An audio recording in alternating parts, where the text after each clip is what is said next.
Lahore high court کے election appellate tribunal نے قومی اسمبلی کے حلقہ N81 گجرانوالہ سے نون لیگ کے رہنما اظہر قیوم کی کامیابی کا نوٹیفیکیشن کالعدم قرار دے دیا۔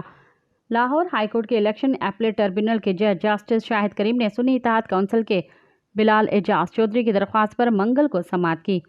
درخواست گزار کی جانب سے رانا عثمان غنی اور سردار لطیف کھوسہ عدالت میں پیش ہوئے اور عدالت کو بتایا کہ بلال اعجاز چودھری 8000 ووٹوں سے کامیاب قرار پائے، تاہم بعد ازاں ووٹوں کی دوبارہ گنتی پر مخالف امیدوار اظہر قیوم کو کامیاب قرار دے دیا گیا تھا۔